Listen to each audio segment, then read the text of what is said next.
Basically, my story begins in first year university. I had a year where I think a lot of problems happened to me.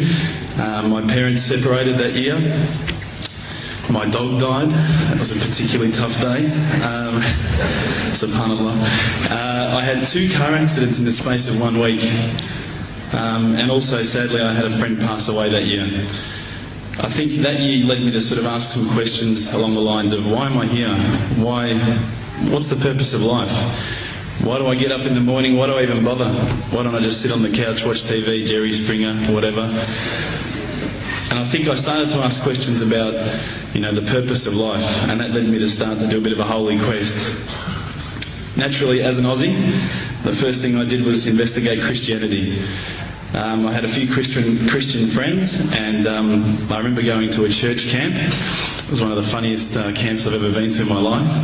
Everybody was singing. I didn't know what the words were. I didn't know what they were saying.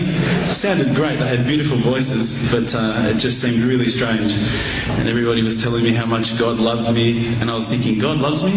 My dog died. Subhanallah. So I kept on investigating Christianity, and I went to a whole lot of, different aspects of Christianity. So we're talking about Catholicism, we're talking about Anglican, Baptist, priests, pastors. And every time I'd go there and ask questions, I'd find that they wouldn't pick up the Bible and start to say, oh, this is the answer, my dear brother. They would just start answering me. They would just answer from their own opinions. And I started to realise that there was a lot of interpretations of Christianity, and a lot of people had their own interpretations, and one priest from one church was believing one particular aspect of Christianity whilst another was proclaiming another. So I started to think to myself, the Bible is one text, but there seems to be so many different interpretations, and it was confusing. At the time, while I was in first year university, I was also working in a service station, one of my part-time jobs. And one of my colleagues was a Hindu, was an Indian Hindu, and we'd regularly change shift. And at that time, I was very inquisitive, and I'd say to him, dude, what's the deal with the elephant head guy? What's the deal with that?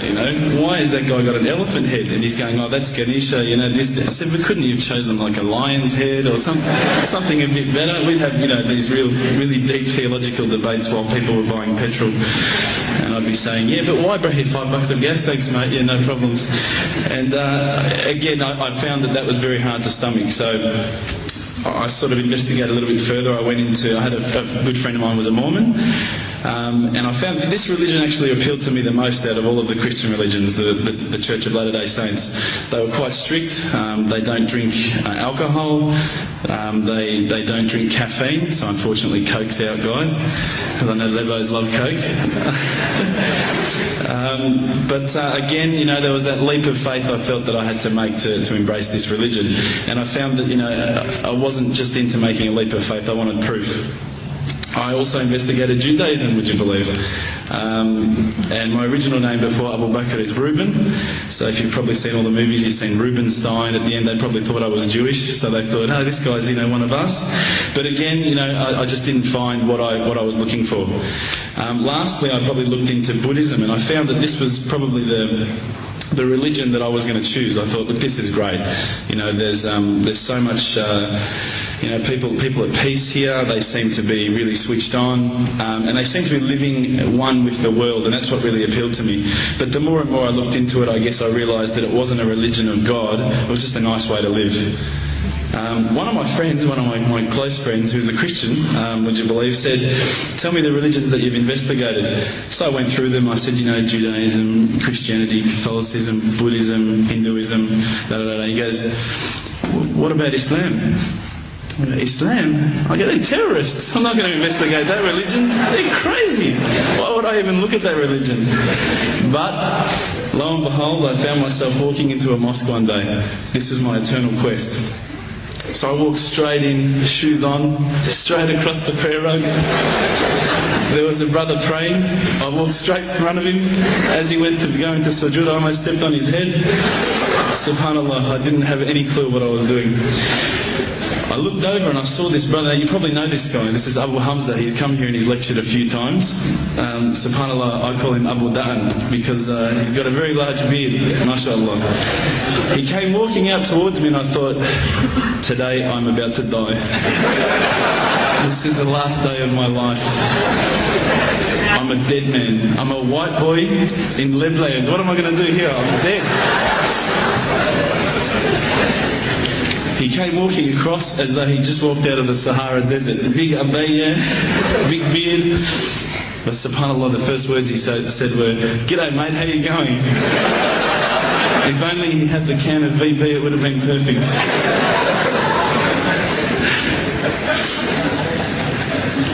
SubhanAllah, I was very taken aback by his welcoming nature.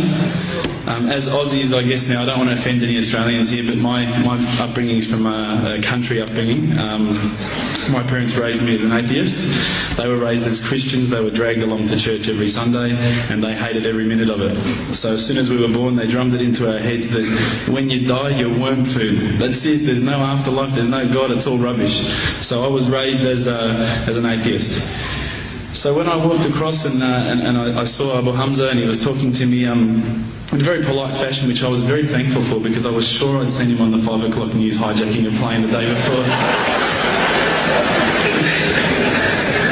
Now, Aussies are hospitable, don't get me wrong, but Lebos are the most hospitable people I've ever come across. And as the brother Hamza was saying, these brothers were making me cups of tea, and I honestly needed to keep going to the toilet every 5 minutes. They just kept putting tea in front of me, biscuits.